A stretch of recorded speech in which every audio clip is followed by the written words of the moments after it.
परम दयालु परम कृपालु अनिर्वचनीय अप्रमेय चिंतन विराट विश्वात्मा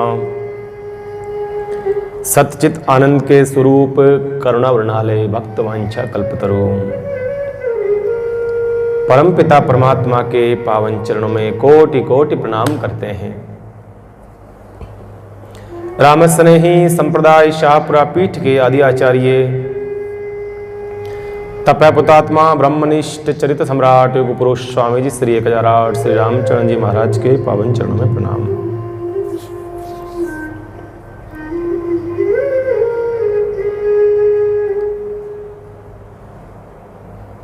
भूत भविष्य वर्तमान के सब संतों के चरणों में प्रणाम। पुष्कर राज की पवित्र धरा कोटि कोटि प्रणाम करते हैं। पुष्कर के ही सेवित ब्रह्मा जी महाराज के पावन चरणों में प्रणाम करते हैं।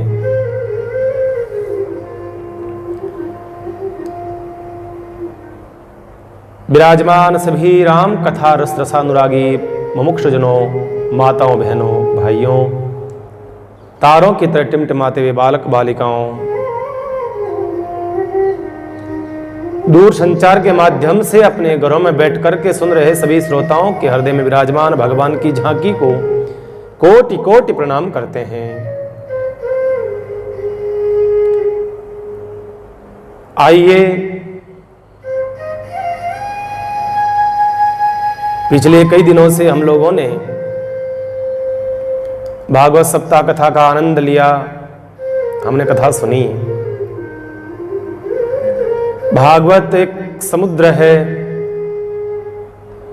भगवान की अनंत लीलाएं, भगवान के कई चरित्रों का उसमें वर्णन होता है। और श्राद्ध के इस पवित्र पक्ष में हमने भागवत सुनी है और कल श्राद्ध पूर्ण होने जा रहे हैं। बहुत ही बढ़िया ऐसा समय था। कहते हैं श्राद्ध में अगर कोई भी सत्संग सुनी जाती है उसका अनंत गुना फल प्राप्त होता है। और जिसमें तो इस कलिकाल के लिए अगर कोई शास्त्र है मुक्त करने वाला जीव को,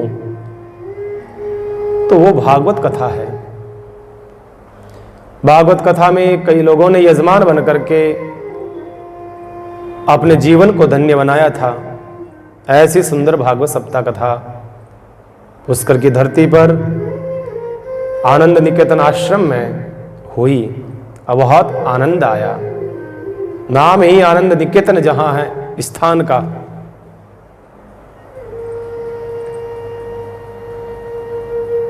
पुनः हम लोग मानस सरोवर में गोता लगा रहे हैं। धीरे धीरे समय अपना गतिशील बनता जा रहा है।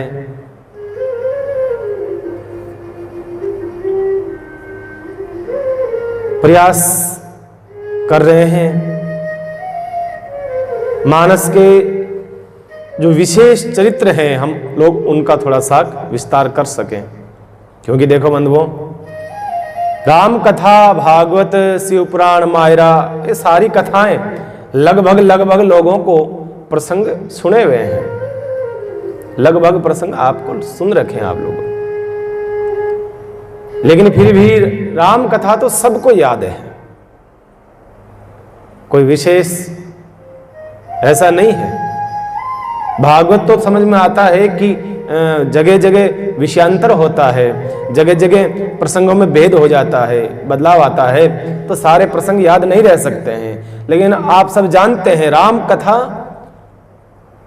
इतनी सरल है कि सबको याद हो सकती है, सहजता से हो सकती है। ये राम कथा ऐसी है।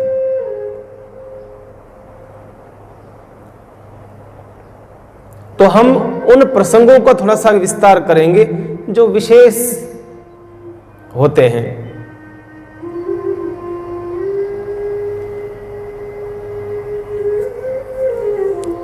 तो हमने श्रवण करा कल की कथा में किस प्रकार से मंथरा ने पूरे राज परिवार को हिला करके रख दिया। ये मंथरा सिर्फ और सिर्फ अयोध्या के राजमहल में निवास नहीं करती है।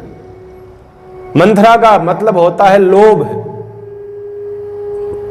मंथरा का मतलब होता है कुबुद्धि, मंथरा का मतलब होता है कुसंग। जिसके मन में लोभ की जागृति हो गई ना, वही मंथरा है। आप यूं समझ लो बस सीधा सा, आपके मन में लोभ जगा है तो आप भी मंथरा के भाई बहन हैं, यूं समझ लीजिए। क्योंकि लोभ जब बढ़ता है तो पाप आता है। मैंने पहले भी कहा था ना, लोभ के बाप का नाम क्या है? पाप। लोभ ही आपको पाप कराने के लिए मजबूर करेगा। आप उस रास्ते जाना नहीं चाहते हैं, पर लोभ कहेगा इतने सारे पैसे मिल रहे हैं, कर दे कोई बात नहीं। किसी का बुरा करने में अगर इतना पैसा मिल रहा है तो कर दे। पाप करते हुए हिचकिचाएगा नहीं।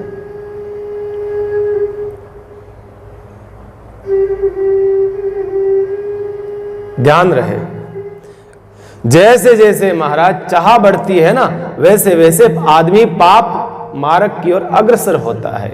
अपने चाह को, अपने चाहना को परमात्मा में लगाना है, बस और कुछ नहीं करना है। आपकी चाहना परमात्मा में लग जाए। हमारी चाहना अभी संसार की ओर जा रही है, हमारी चाहना अभी शरीर के सुखों की ओर जा रही है। हमारी चाहना का रास्ता परिवर्तन करना है। एक कवि के बड़े सुंदर शब्द हैं, क्या है? चाह जैसे जैसे बढ़ती है, वैसे वैसे आदमी धीरे धीरे अपने संस्कारों से च्युत होकर के गलत रास्ते पर निकल जाता है। जैसे जैसे चाह बढ़ती है वैसे वैसे। चाह के आने से पैसे में आने लगी। चाह आने से पैसे में आने लगी। मतलब पहले क्या चलता था? आना, टक्का, 2 टक्का, फिर आया आना, 2 आना, बराबर ना?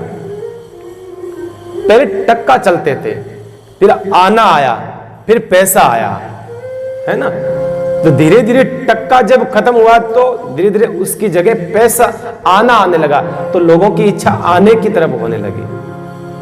आना धीरे धीरे बंद हुआ तो फिर पैसा आ गया, तो लोग धीरे धीरे पैसा इकट्ठा करने लगे। चाह देखिए क्या करवाती। चाह आने से पैसे में आने लगी।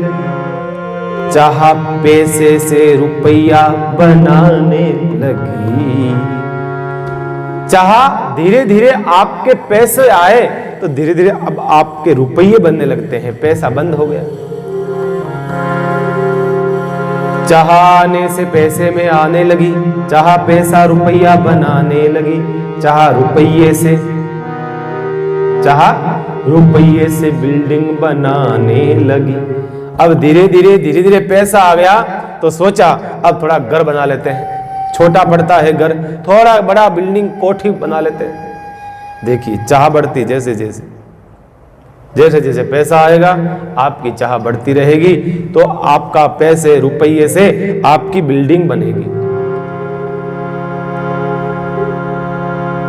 रुपये से बिल्डिंग चाह बनाने लगी। बिल्डिंग में अब मोटर लाने लगी। चाह ने क्या करा? अब आपका बिल्डिंग बन गया, आपका मकान बन गया, तो लोग कहने लगे अरे भाई मकान में गाड़ी तो होनी चाहिए ना, छोटी मोटी वाहन आदि गाड़ी इत्यादि तो होना चाहिए। तो आप धीरे धीरे अब चाह बढ़ी, लोगों के बीच उठ बैठ होने लगी। अब धीरे धीरे कार की आवश्यकता लगने लगी, अब गाड़ी की मोटर की आवश्यकता होने लगी। अब बंगला बन गया, कोठी बन गई, पैसा आ गया, कार आ गई, अब सब कुछ हो गया। तो फिर महाराज लोग सोचते हैं अब 7 दिन का सप्ताह होता है, उसमें से 1 दिन तो बाहर होटल में खाना चाहिए। ऐसा लोग सोचते हैं, शहरों के लोग 1-2 दिन तो बाहर खाना होता चाहिए। तो क्या करा, चाह ने क्या करवाया, चाह आने से पैसे में आने लगी, चाह पैसे से रुपया बनाने लगी, चाह रुपये से बिल्डिंग बनाने लगी, चाह बिल्डिंग में मोटर लाने लगी, और चाह मोटर से होटल ले जाने लगी। अब चाह धीरे धीरे आपकी मोटर जो है वो होटल ले जाने लगी। अब जानते हो वहां अशुद्ध खाना होता है? शुद्ध खाना नहीं, सात्विक खाना नहीं, वहां अशुद्ध खाना, झूठा खाना जब खाया जाता है। और होटल में चले गए दोस्तों के साथ में, पार्टी वार्टी मना ली, तो फिर लोग कहते हैं जरा पार्टी के अंदर, तो दोस्त सब कहेंगे अरे जरा पार्टी में आए हो, होटल में आए हो, तो जरा होटल में तो फिर वो होना चाहिए, स्वाभाविक है, चलता है, कुसंग है। फिर वो धीरे धीरे लोग क्या करवाता है, चाह मोटर से होटल ले जाने लगी, और चाह होटल में बोतल खुलाने लगी। अब धीरे धीरे बिल्डिंग में गाड़ी, गाड़ी से होटल, होटल से बोतल खुलने लगी। अब बताइए ये चाह कहां कहां तक नहीं ले जाएगी। उठ बैठ ऐसी होगी तो स्वाभाविक है आदमी वैसा ही बनेगा। कई लोग कहते हैं महाराज हम पीते नहीं है, हम खाते नहीं है, कभी कभी कोई हमारे घर मेहमान आ जाता है। कई लोग ऐसा कहते हैं, जो कह देते हैं महाराज हम तो खाते पीते नहीं है, कभी नहीं खाते। लेकिन कभी कभी क्या होता है, हमारे कोई मेहमान आ जाते हैं ना, कोई शादी ब्याह होती है, कोई मेहमान आ जाता है, तो हम कभी कभी पी लिया करते हैं, पी लिया। ध्यान रखना, वो थोड़ा थोड़ा कभी कभी पिया हुआ धीरे धीरे धीरे धीरे आपके जिंदगी को बर्बाद करने वाला होता है। थोड़ा थोड़ा शुरुआत करी तो भी। अब चाह ने क्या करा, चाह मोटर से होटल ले जाने लगी, चाह होटल में बोतल खुलाने लगी। यही चाह जी से लगा तो जी जरा हो गया है। ये चाह जी से, इस शरीर से लगी है तो जी जरा हो गया, मतलब बूढ़ा हो गया, खराब हो गया, अस्वस्थ हो गया, जीर्ण हो गया। ऐसी स्थिति हो गई शरीर की कि आदमी की दशा जो है धीरे धीरे खराब हो गई। संत कहते हैं ये चाह जी से लगा तो जी जरा हो गया, और यही चाह हरि से लगी तो दिल हरा भरा हो गया। यही चाह हरि से लगी तो दिल हरा भरा हो गया। बस यही बात है। क्या आपकी चाह जो है कहां लगी है, आप क्या पी रहे हो? ये पीने से आपका शरीर खराब हो जाएगा। और पियो रे पियाला, ओ पियो रे पियाला राम रस का, पियो रे पियाला राम रस का, पियो रे पियाला राम रस का। ए जी कोई पियो रे पियाला राम रस का, पियो रे पियाला, पियो रे पियाला राम रस का।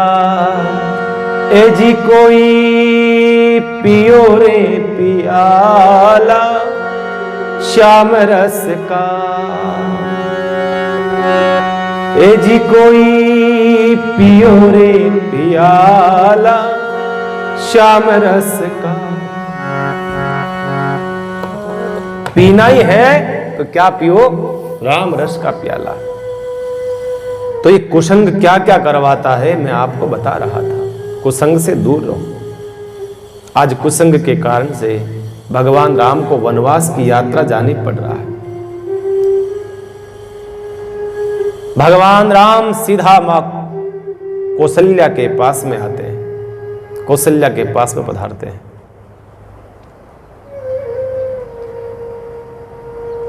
यहां पर कौशल्या मां को प्रणाम करा।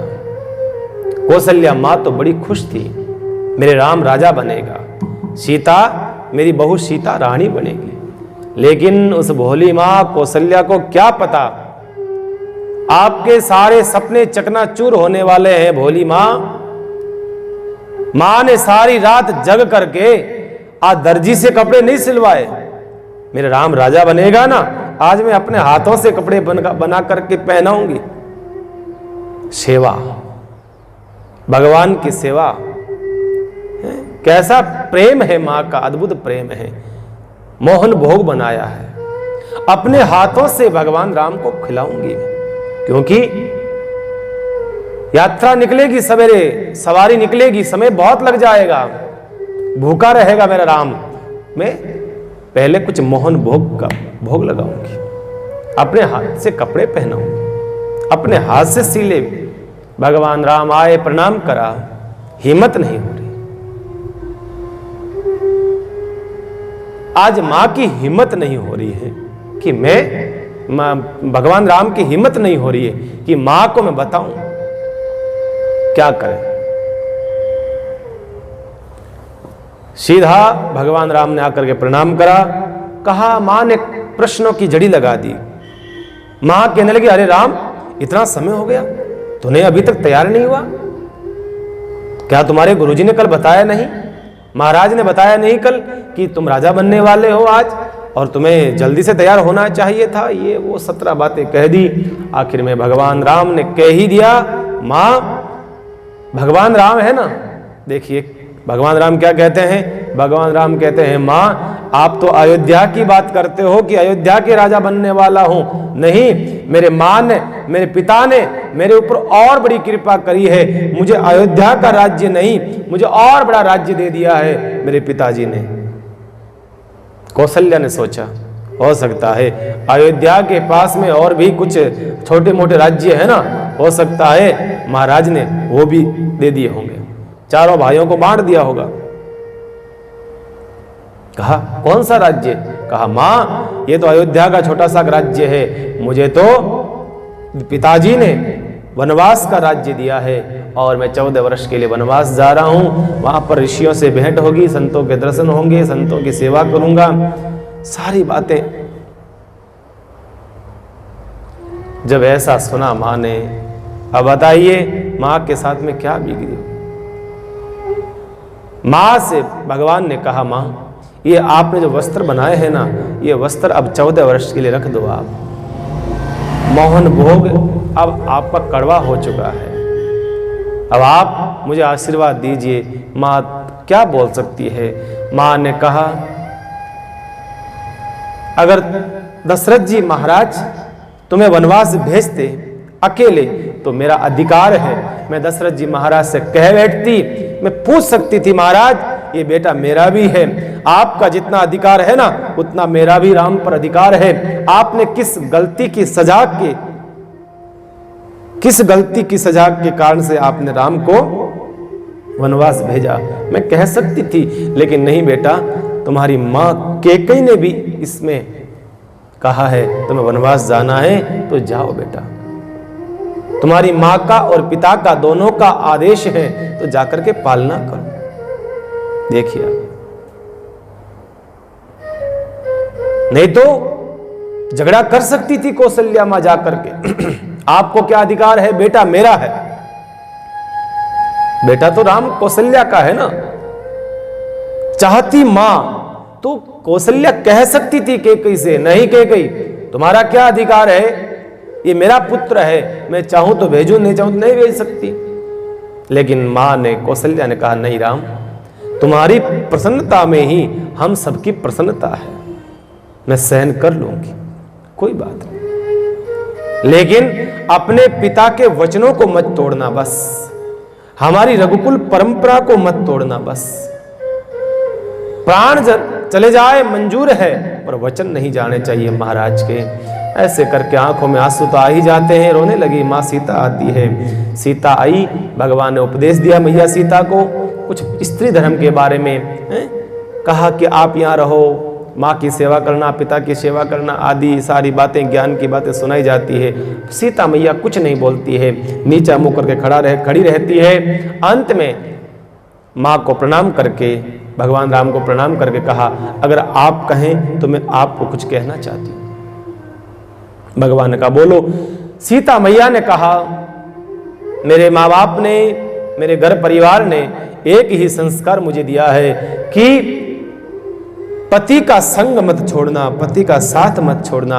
आप मुझे जो ज्ञान दे रहे हो ना, अच्छी बात है। एक बात बताइए महाराज, क्या छाया व्यक्ति का साथ छोड़ सकती है? नहीं छोड़ सकती है, कभी नहीं छोड़ सकती। मैं तो आपकी छाया हूं और आप मुझे यहां छोड़ करके जाना चाहते हैं तो मैं यहां नहीं रह पाऊंगी। मेरे प्राण आपके साथ जाएंगे, देख लीजिए। अब आप आखिर में लगा कि सीता मैया मानने वाली नहीं है, तो अंत में भगवान राम ने कह दिया ठीक है चलो, अब क्या करें भाई, रहने से पाएगी तो। इतने में तो लक्ष्मण जी महाराज को मालूम चला, भागे भागे आए, कहने लगे मैंने क्या सुना राम, आप वनवास जा रहे हैं? भगवान राम ने कहा अच्छा तू आ गया, बढ़िया रहा। देखो लखन, भरत बाहर गया हुआ है, शत्रुघ्न बाहर गया हुआ है, ननियाल गए हुए हैं, पीछे पिताजी की तबीयत ठीक नहीं है, माताएं वृद्ध है, परिवार में कोई ध्यान रखने वाला कोई है नहीं। लक्ष्मण तुम रह करके यहाँ ध्यान दो, मैं वनवास जा रहा हूँ, सीता मेरे साथ चल रही है, तुम्हारे को अब तुम्हारा कर्तव्य है, जब तक भरत नहीं आए तब तक तुम यहाँ रहो, और भरत आ जाए ये राजगद्दी भरत को सौंप देना, मेरे ओर से टीका कर देना, और बस। लक्ष्मण जी ने कहा महाराज आप सारी बातें कह रहे हो, सब अच्छी है, सब अच्छी है, प्रभु एक बात बताइए, आप मुझे धर्म का उपदेश दे रहे हो, जिसको धर्म की इच्छा होती है आप उसको उपदेश दे रहे हो। मुझे न तो धर्म, अर्थ, काम, मोक्ष, मुझे तो कुछ नहीं चाहिए महाराज। आप कह रहे हो तुम्हारा धर्म यह है, मुझे तो धर्म चाहिए ही नहीं, मुझे तो राम चाहिए, बस राम के चरण चाहिए मुझे और कुछ नहीं चाहिए, मुझे और कुछ नहीं चाहिए।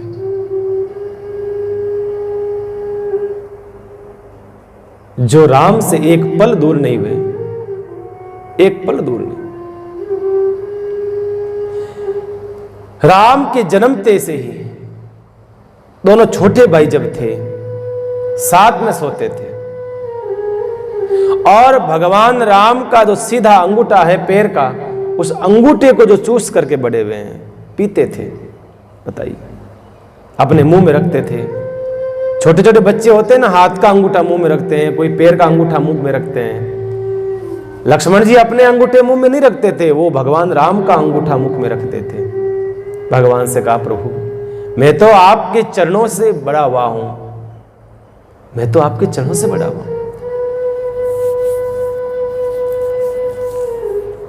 ये लक्ष्मण आपके साथ चलेगा, आप ले जाओ न ले जाओ, प्राण मेरे आपके साथ चलेंगे। अंत में बहुत समझाया, अंत में फिर लक्ष्मण जी को भी भगवान ने कह दिया जाओ अपनी मां सुमित्रा से आज्ञा लेकर के ही आ जाओ। ठीक है, सीधे गए आज्ञा लेने के लिए, और जाकर के कहा मां मुझे आशीर्वाद दो। मां ने कहा क्यों बेटा, कहाँ जा रहे हो? कहा मां सारी घटना, सारी की सारी घटना बता दी। मां को बड़ा दुख होता है। अंत में मां को गुस्सा आ गया। मां ने कहा बेटा तू यहां क्यों आया है, यहां क्यों आया है, मुझे पूछने के लिए? कहा हाँ मां। कहा नहीं, मैं तुम्हारी मां नहीं हूं, मैं तुम्हारी मां नहीं हूं बेटा। कहा फिर हमारी मां कौन है? हमें तो यही बताया गया था आप हमारी मां हैं, हमें तो इसी बैठे थे इसी में। कहा नहीं बेटा तुम्हारी मां सीता है, तुम्हारे पिता भगवान राम समझो, बड़े भ्राता है ना तो पिता सम होते हैं। तो बेटा अवध जहां राम निवास हो।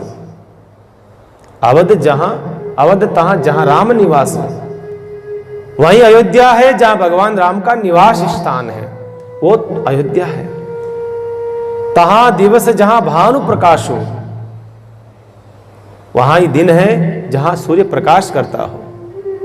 तो बेटा तुम्हें मुझसे आकर के पूछने की क्या आवश्यकता है? तुम तो बिना पूछे चले जाते, तो मैं कुछ नहीं कहती। जाओ जाओ भगवान की सेवा करना। देखिए एक माँ अपने बेटे को क्या उपदेश देती है, बड़ा सुंदर उपदेश दिया है यहाँ पर। कहा सेवा करना।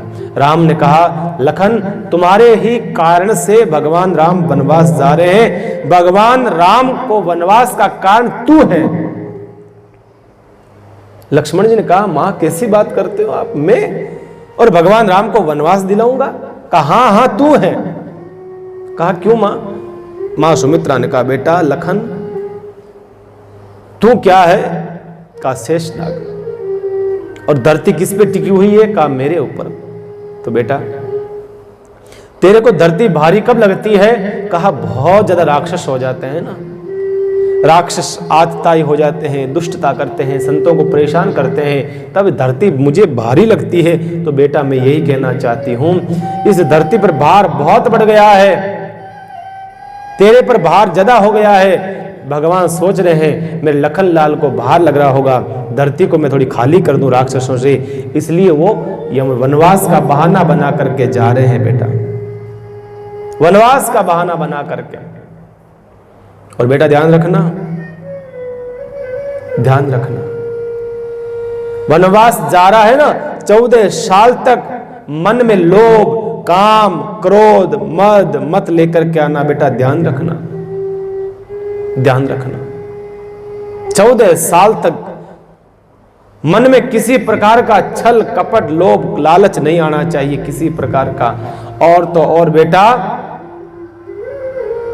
सपने में भी नहीं आना चाहिए, सपने में भी।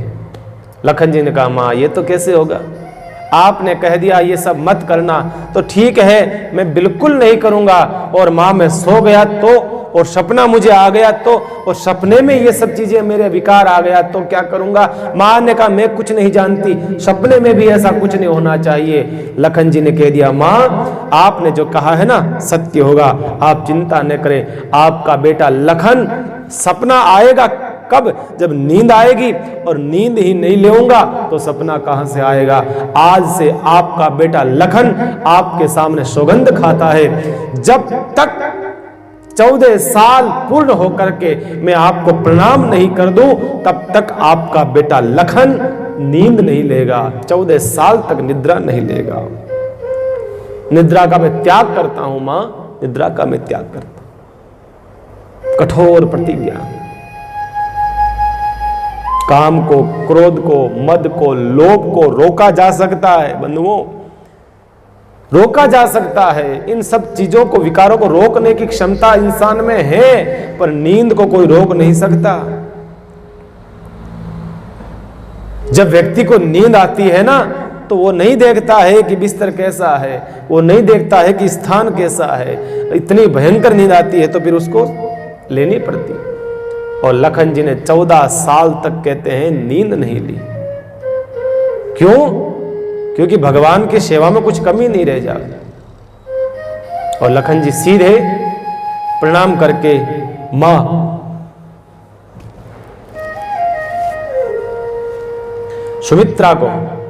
सुमित्रा को प्रणाम करके सोचा अब उर्मिला के पास जाता हूं। उनकी पत्नी है ना उर्मिला के पास, और उर्मिला को पहले से ही सूचना मिल चुकी थी। लखन जी ने सोचा उर्मिला को मैं कैसे बताऊंगा, इतना बड़ा निर्णय हुआ है। उर्मिला जब सुनेगी, और हमारी अभी भी शादी हुई है, ज्यादा कोई समय नहीं हुआ शादी हुए भी तो, और अभी मैं वापस वनवास की यात्रा करूंगा, उर्मिला कैसे रहेगी? कहीं मेरे साथ तो नहीं चलेगी? ऐसा तो नहीं कह देगी मैं साथ में चलूंगी? मैं क्या जवाब दूंगा, मैं क्या करूंगा? इसी कसम में तो इतने में सुमित्रा मैया के पास में ही उर्मिला का महल था। आगे उर्मिला के महल में, और देखा आज उर्मिला जो है बड़ी सुंदर सजी धजी है, 16 श्रृंगार किया है। वो जोड़ा जिस दिन पहना था, विवाह हुआ था उर्मिला का, लखन जी का, वो बड़ा सुंदर जोड़ा आज कपड़ों का वस्त्र पहने और बड़ा सुंदर श्रृंगार किया है उर्मिला जी ने। जैसे पतिदेव आए हैं, पतिदेव की आरती उतारी है। लखन जी सोच रहे मैं कैसे बताऊं कि इतने में उर्मिला जी ने कह दिया, आप अपने मन के अंदर ये सोच रहे हो ने कि उर्मिला को मैं कैसे बताऊं, आप चिंता न करें, मुझे साफ पता चल गया है हमारे भगवान राम वनवास पधार रहे हैं, सीता मैया वनवास पधार रही है, और हमने सुना आप भी वनवास जा रहे हो, हमने ऐसा सुना है। आपको मैं रोकूंगी नहीं, मैं आपको नहीं रोकूंगी, क्योंकि आप भगवान राम की सेवा में जा रहे हैं। और ध्यान रखना बंधुओं, पति या पत्नी कोई भी अगर कोई अध्यात्म जगत में पैर रखता हो, अगर भगवत सेवा में जा रहा हो, किसी की सेवा कर रहा हो, समाज के हित में कुछ काम कर रहा हो, उसको कभी रोकना नहीं चाहिए अपने स्वार्थ के कारण से। उर्मिला कह रही है अपने पति से, आप घबराइए ना, आप ये मत सोचो कि उर्मिला मुझे रोक लेगी, मैं आपको नहीं रोकूंगी, जाओ चले जाओ आप, पर सेवा करना, मन से सेवा करना, मैं आपका इंतजार करूंगी। और हकीकत बंधुओं, कहते हैं उर्मिला जी ने 14 साल तक लखन लाल जी का इंतजार किया था, 14 साल तक, 14 वर्ष तक जो दीपक लगाया था, जो पूजा करी थी लखन लाल जी की, उस दीपक को 14 साल तक बुझने नहीं दिया, जब तक वापस लौट के लखन जी नहीं आए, बुझने नहीं दिया।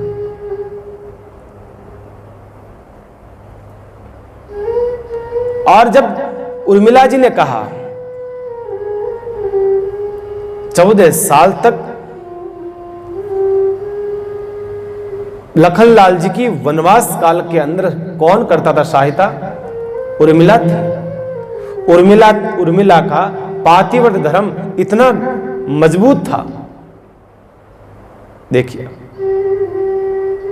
मेघनाद के साथ में जब युद्ध होता है, मेघनाद ने जब नाग पांस में बांध दिया, मूर्छित हो गए थे लखन लाल जी महाराज। आप कथा सुनेंगे आगे। जब बाण लगाया गया मेघनाद के द्वारा तो लखन लाल जी मूर्छित हो गए, और फिर संजीवन बूटी लेने के लिए हनुमान जी गए। हनुमान जी संजीवन बूटी लेने के लिए जाते हैं तो लाते समय वापस किधर से आ जाते हैं? ये आते हैं पुनः लौट करके अयोध्या की तरफ से। अयोध्या में नंदीग्राम से जब निकल रहे होते हैं लेकर के पहाड़ को, उसी समय भरतलाल जी ने तीर छोड़ा। सोचा कोई जा रहा है, कहीं राक्षस तो नहीं है, जा रहा है, तीर लगा, नीचे पड़ते हैं हनुमान जी। तब फिर सारे लोग आ जाते हैं हनुमान जी के पास में, अयोध्या के लोग। ये कथा आती है ऐसी, आकर के सब के सब लोग कहते हैं क्या हुआ हनुमान, कहाँ जा रहे हो? कहा अरे सूर्य उदय होने से पहले पहले मैं जा रहा हूं लखन लाल जी के प्राण बचाने के लिए। ये संजीवनी बूटी देनी जरूरी है। संजीवनी जब तक नहीं जाएगी, यहां नहीं पहुंचेगी, तब तक खतरे में है उनकी जान। इतने में उर्मिला भी आ जाती है। उर्मिला साफ कहती है, हे हनुमान जी, आप कह रहे हो कि उनकी जान खतरे में है, उनके प्राण खतरे में है, मेरे पति के प्राण खतरे में कैसे हो सकते हैं? आप कैसी बात करते हैं? कहा अरे हाँ उर्मिला बेटा, प्राण खतरे में है। हनुमान जी ने जब ऐसा कहा कि क्यों? कहा कि बाण लग गया है, मेघनाद ने बाण मार दिया है लक्ष्मण जी के। तब उर्मिला को हंसी आई। उर्मिला ने कहा हनुमान जी आप कैसी बात करते हैं? हमारे पति कि रोम रोम में भगवान का नाम बसा हुआ है। मुझे एक बात ये समझ में नहीं आई है कि हनुमान जी ने बाण लगाया कहां? पूरे रोम के अंदर तो हमारा परमात्मा का नाम उनके बसा हुआ है, कहां बाण लगाया? बाण नहीं लगा हनुमान जी, यह आपका भ्रम है। तो कहा कि वो मामला ऐसा है कि कई सालों से हमारे पतिदेव सोए नहीं है ना, भगवान ने लीला करी। भगवान ने सोचा एक बाण लगवाऊं और थोड़े से दिन विश्राम तो करवाऊं। कभी भगवान, कभी लखन जी कभी सोए नहीं, नींद तो दूर की बात है, लेटे भी नहीं है भगवान के, या तो सेवा में खड़े रहते या बैठे रहते, कभी लेटे भी नहीं है 14 साल के अंदर। तो भगवान राम को दया आ गई, सोचा लखन लाल इतने सालों से मेरे सेवा में है, तो बाण लगा करके थोड़ा सा विश्राम कर रहे हैं, देखिए आप। और कहा आप जब वहां से चले थे, हम राम और लखन जी क्या कर रहे थे? कहा कि भगवान राम रो रहे थे और हमारे पतिदेव का वो तो गोद में सर रखे हुए थे, सो रहे थे। कहा बताइए, जो जिसकी जान खतरे में है उसको क्या होना चाहिए? रोना चाहिए, रोना चाहिए ना।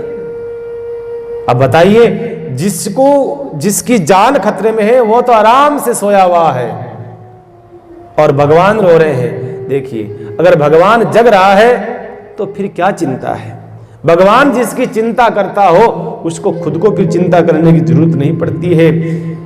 ऐसे बात करते हैं। कुछ समय बाद में हनुमान जी कहते हैं ठीक है, मुझे चलना होगा, जल्दी से जल्दी सूर्य उदय हो जाएगा, इसलिए मुझे पहले पहुंचना है, सूर्य उदय होने से पहले पहले। तब कहते हैं, उर्मिला कहती है आप चिंता न करें हनुमान जी महाराज, मेरे पातिव्रत्य धर्म के अंदर इतनी ताकत है, मैं सूर्य भगवान से प्रार्थना करती हूं, आप आराम से जाइए, आप कोई जल्दी ना करें, आप आराम से जाइए। मेरा पतिव्रत धर्म इतना मजबूत है, जब तक आप लंका की धरती पर नहीं पहुंचोगे तब तक सूर्य उदय ही नहीं होगा, आप आराम से जाइए। इतना मजबूत उर्मिला का पातिव्रत धर्म का दर्शन कराया है, इतना मजबूत, जिसने साफ कह दिया आप डरिए मत, मेरे पति का कुछ नहीं बिगड़ेगा, बाल भी बांका नहीं होगा। इस प्रकार की वो उर्मिला जी ने प्रणाम किया और कहा आप जाइए, और बस मेरा सौभाग्य है मुझे ऐसे पति मिले हैं जो भगवान की सेवा में तत्पर रहते हो, ये मेरा सौभाग्य है, जाइए। ऐसे करके तीनों, राम, लखन, मैया सीता, तीनों ने आकर के प्रणाम किया है दशरथ जी महाराज को। दशरथ जी ने जाते जाते राम से कहा, राम एक बात पूछना चाहता हूं, मैं जानता हूं कि मेरे रोकने से तुम रुकोगे नहीं, मैं जानता हूं तुम रुकोगे नहीं, क्योंकि तुम धर्म के धुरंधर हो, सत्य प्रतिज्ञ हो, हमारे और आपके जैसे नहीं है कि बात वैसे बदल जाए, नहीं, सत्य प्रतिज्ञ कहा है राम को, एक बार प्रतिज्ञा जो ले ली तो ले ली। जाते जाते एक मेरा प्रश्न है, मुझे जवाब देते जाओ। एक चौपाई में उन्होंने पूछ लिया भगवान राम से, राम एक बात यह बताइए मुझे, जो पाप करता है उसकी सजा कौन भुगतता है? वही भुगतेगा। अगर कोई अपराध करता है उसकी सजा उसको भुगतनी पड़ती है, लेकिन राम या विपरीत हो रहा है, या उल्टा हो रहा है, या सब गलत हो रहा है, या अपराध कोई करता है और उसकी सजा कोई और भुगतता है। राम ऐसा क्यों? अपराध मैंने किया है, मैं केकई के आसक्त रहा, अपराध मेरा है और सजा राम बेटा तुझे मिल रही है, इसका कारण क्या है? मैं जानता हूं तुम ब्रह्म हो, मैं ये भी जानने लगा हूं कि तुम ब्रह्म हो, मुझे मेरा प्रश्न का जवाब चाहिए, मुझे मेरा प्रश्न का जवाब चाहिए। अपराध मेरा है तो सजा मुझे दी जानी चाहिए, तुम वनवास काल की यात्रा करके सजा को क्यों लिए जा रहे हो? आज ब्रह्म भी चुप हो गया, इस प्रश्न के आगे ब्रह्म चुप रहा। ब्रह्म ने इतना सा कह दिया, हे पिताश्री, विधाता की सब ये बनाई हुई सृष्टि की अद्भुत रचना, अद्भुत कलाकृति और अद्भुत ये सब निर्णय होते हैं, ये सब विधाता जानता है, विधाता जैसा रखता है वैसा रखना रहना होता है। ऐसा कह करके प्रणाम करके कैकेयी माँ को, दशरथ जी को, कौशल्या सुमित्रा को भगवान बाहर लाता है। जैसे ही राजमहल के दरवाजे से बाहर निकले हैं राम, अयोध्या के सारे नागरिक, बुढ़े, बच्चे, स्त्रियां, सब के सब भगवान राम से कहने लगे, प्रभु हम आपके साथ, हम आपके साथ, हम भी आपके साथ जाएंगे। भगवान राम ने सबको रोकना चाहा, पर कोई नहीं रुके, कोई नहीं रुके। भगवान राम ने बहुत कोशिश करी रोकने की, लेकिन रुकते नहीं है कोई भी। साथ में सब चल पड़ते हैं। थोड़े से भगवान आगे निकलते हैं, जैसे ही बाहर पधारते हैं वशिष्ठ जी महाराज के आश्रम आता है। रास्ते में वहां प्रणाम किया है, आशीर्वाद। आज एक सन्यासी की आंख में आंसू आ जाता है, रो पड़ते हैं वशिष्ठ जी महाराज। बहुत दुख होता है वशिष्ठ जी महाराज को। देखिए, आज विधाता को भी आज वनवास की यात्रा भेज देती है मंथरा। और जब भगवान राम चले गए थे तो वापस अचेत हो गए थे दशरथ जी। थोड़ी देर बाद वापस उनके मूर्छा दूर हुई। सुमंत्र पास में बैठा है। सुमंत्र वो पात्र है मानुष का जिसने डूबते हुए अयोध्या के इस जहाज को देखा हुआ अपनी आंखों के सामने। सुमंत्र मानस का वो पात्र है बंधुओं, जिसने बड़ी से बड़ी जो आंधियां आई है अयोध्या में, उसका सामना करते हुए उस अयोध्या का नेतृत्व किया था। महाभारत का भीष्म, मानस के सुमंत्र, दो अद्भुत है। ये अद्भुत पात्र है, अद्भुत पात्र।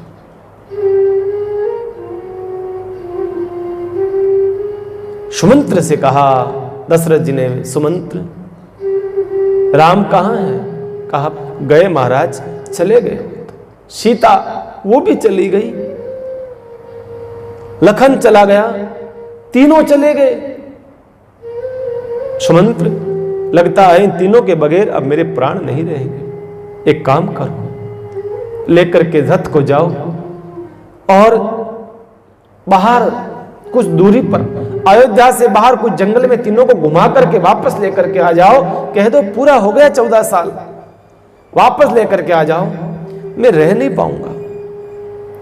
और सुनो, तीनों नहीं आवे तो दोनों भाई तो वैसे ही नहीं आएंगे। राम तो लगता है नहीं आएगा, क्योंकि सत्य प्रतिज्ञ है राम। तो एक काम करो सुमंत्र, सीता को ले आना, सीता को बोल देना तुम भी वापस आ जाओ, तभी तुम्हारा मन रहो। कभी तुम्हारा मन हो तो तुम ससुराल में रहना, कभी तुम्हारा मन हो तुम पीहर में रहना, आती जाती रहना। आ जाओ, सीता आ जाएगी तो कम से कम मेरे जीने का आधार हो जाएगा, मैं ढंग से जी पाऊंगा। नहीं तो मैं तड़प तड़प के मर जाऊंगा सुमंत्र, मर जाऊंगा। इस प्रकार से कहते हैं सुमंत्र जी निकलते हैं। इधर लोग सारे के सारे अपने घरों को खुला छोड़ करके निकल गए कि राम अब नहीं रहा, हमारे घरों से हमें क्या मतलब है। सुमंत्र लेकर के चलते हैं। सुमंत्र लेकर के राम को तमसा तट पर पधारते हैं। तमसा तीर पर आए, तमसा नदी है, उसके तट पर जैसे ही भगवान पधारे हैं, साथ में अपने सारे अयोध्या के लोग हैं। सबसे भगवान ने कहा आज रात्रि यहीं विश्राम करेंगे। संध्या हो गई, पहुंचते पहुंचते सो गए सारे के सारे लोग। अर्धरात्रि हुई, आधी रात्रि के अंदर भगवान सोए हैं। उठाया सुमंत्र को भगवान ने अर्धरात्रि को और कहा सुमंत्र जी उठो आप। कहा क्यों? कहा कि देखिए ये जनता हमारे साथ चलेगी, 14 साल हमारे साथ कैसे रहेगी? इसमें बूढ़े भी हैं, स्त्रियां भी हैं, बच्चे भी हैं, सब लोग हैं, ये परेशान हो जाएंगे। इनको मैं साथ नहीं ले जाना चाहता। मेरे एक के कारण से कितने लोग दुख पाएंगे, ऐसा कैसे कर सकता हूं मैं? ऐसा कैसे? ऐसा नहीं हो सकता है। एक काम करो, हम निकल जाते हैं धीरे से इनको छोड़ करके। कहते हैं माँ सीता को, लखन जी को बिठा करके भगवान राम वहां से विदा हो जाते हैं। सवेरा हुआ, कहां गया राम, कहां गया राम? सारे अयोध्या के लोग रोने लगे, छटपटाने लगे। जिस प्रकार से बिना पानी के मछली छटपटाती है, उसी प्रकार से सारे लोग छटपटाने लगे। राम कहां है, राम कहां है, राम कहां? राम तो चले गए। किसी ने कह दिया लगता है राम हमारे को साथ में ले जाना नहीं चाह रहे होंगे। राम की यही इच्छा है कि हम पुनः अयोध्या लौट चलें, हम पुनः अयोध्या लौट चले। बस किसी ने कह दिया ये भगवान ने अच्छा नहीं करा, भगवान को छोड़ करके नहीं जाना चाहिए, उठा करके बोलना तो चाहिए हम जा रहे, भगवान ने तो ठीक करा था, गलती उन लोगों की थी। क्यों? क्योंकि सो गए थे। भगवान मिला हुआ है, ब्रह्म आपकी जिंदगी में आ चुका है, परमात्मा आपको मिल चुका है, फिर भी आप सोए हुए हो। और आपको पता है जो सोवत है सो खोवत है, जो जागत है सो पावत है। उठ जाग मुसाफिर भोर भई है, अब रैन कहां सोवत है, रैन कहां जो सो। अब तो उठने का जागने का समय आ गया है, ब्रह्म मिल गया है, फिर भी दुनिया वाले सोए हुए हैं। भगवान का छोड़ दो इनको, चलो। इसलिए एक बार जो जाग जाता है फिर सोना नहीं चाहिए, बस ध्यान रहे। कई लोग क्या करते हैं, भक्ति के मार्ग पे चलते हैं, कई कथा करते हैं हम 7 दिन, ओ 7 दिन क्या भक्ति उमड़ेगी उनकी।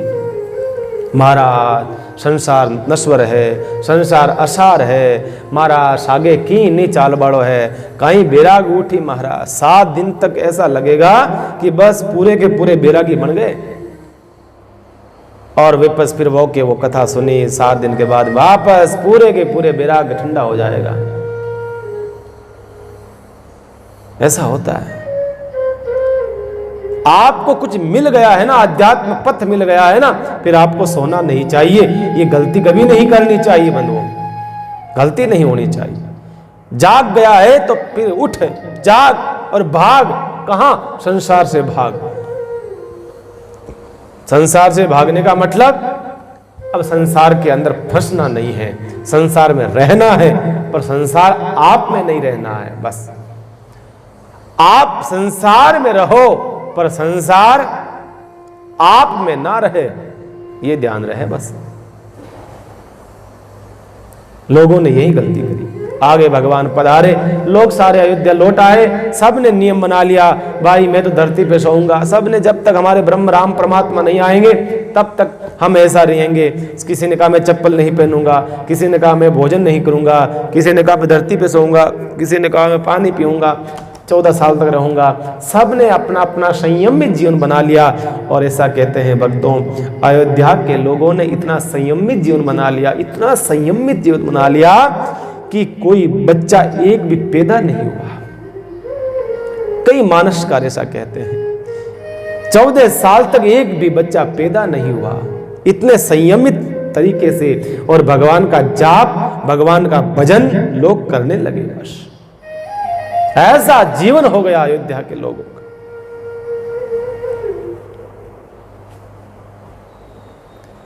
भगवान राम सीधा गंगा के तट पर आते हैं। गंगा के तट पर एक नगर है, एक गांव है छोटा सा, श्रृंगबेरपुर, जिसका राजा है निषाद राज गुह। गुह एक जाति होती है, निषाद एक जाति होती है निषादों का, जो कोल हैं, किरात हैं, शिकार खेलने वाले हैं, जो जंगलों में रहने वाले हैं, जो गंगा के तट पर जो मछलियां पकड़ने वाले हैं, वो एक जाति होती निषाद, और उसका नाम था गुह। वो गुह वहां का राजा था, श्रृंगबेरपुर का निषाद राजगुह। जैसे मालूम चला, अरे भगवान राम पधार रहे हैं, अयोध्या के होने वाले सम्राट राजा भगवान पधार रहे हैं, बड़ा खुश हुआ निषाद राज, भागा।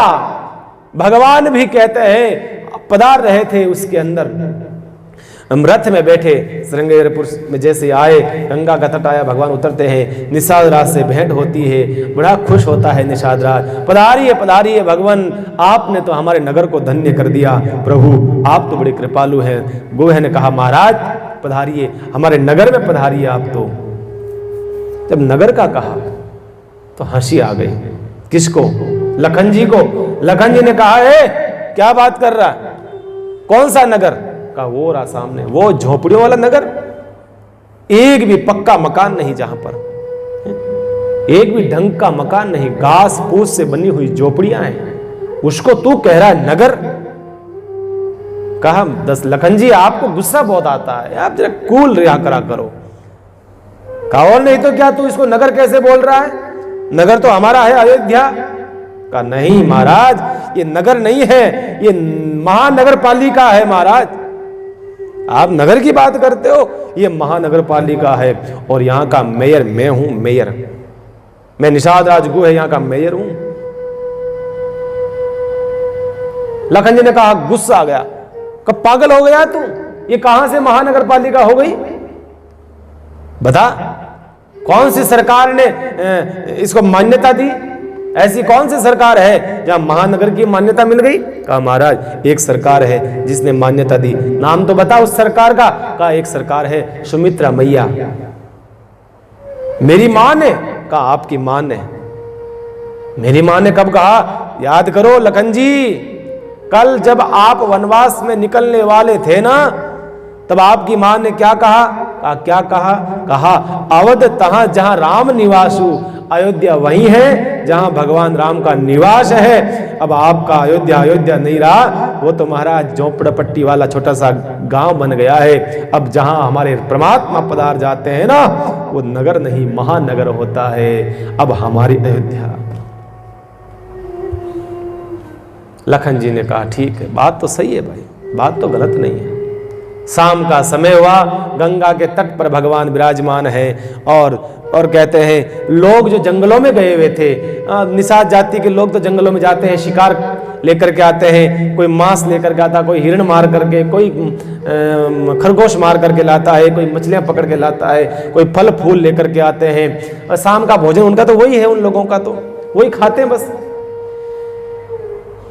एक टिल्ले पर चढ़ करके निषाद राज गुह ने आवाज लगाई है, अरे सुनते हो, सुनो सुनो सुनो, अरे हमारे नगर का सौभाग्य है, आज हमारे नगर के अंदर साक्षात परम पिता परमात्मा राघवेंद्र सरकार पधारे हैं।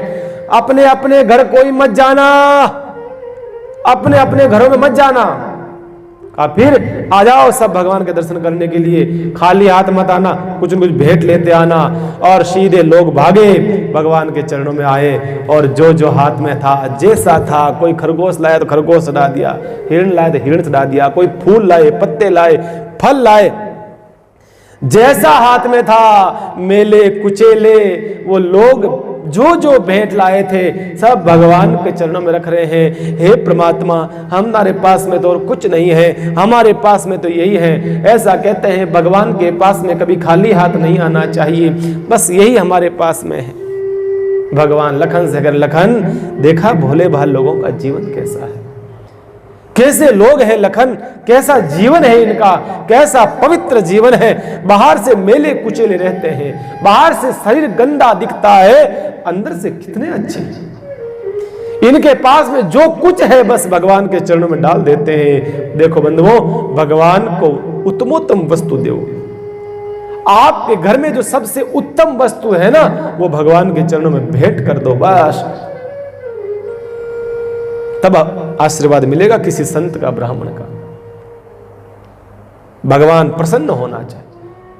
आशीर्वाद प्रसन्नता से मिलता है बंधुओं, आशीर्वाद वस्तुओं से नहीं मिलता है।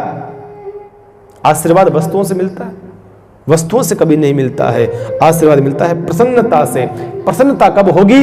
जब आपको अति प्रिय कोई वस्तु है, आप अपनी भेंट कर दो। और भगवान कहते हैं परमात्मा को तो कुछ भी प्यारा नहीं है, भगवान को तो राम ही केवल प्रेम प्यारा, जान ले जो जान निहारा। राम ही केवल प्रेम प्यारा, जान ले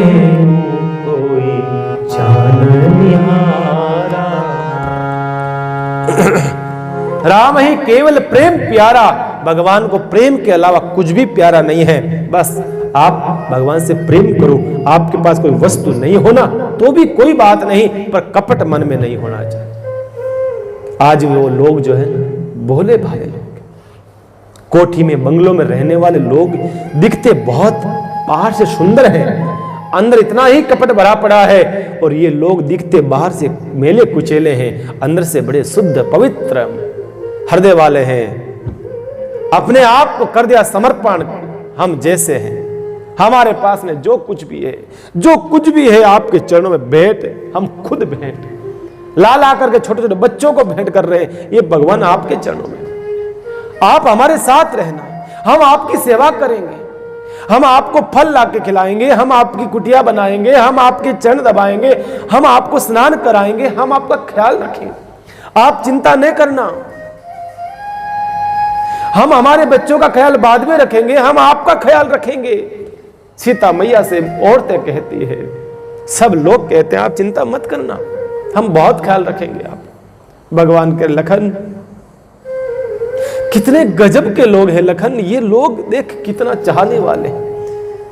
ऐसा जब भगवान ने कहा, लखन लाल जी भी प्रसन्न हो जाते हैं उनके भावों को देखकर। रात्रि को भगवान के लिए बड़ी सुंदर कुटिया बना दी गई है, बड़ी सुंदर कुटिया तैयार हो जाती है, घास फूस से तैयार बना करके, वो सब लोग जानते हैं, लोग जानने वाले हैं, बना करके तैयार कर दी।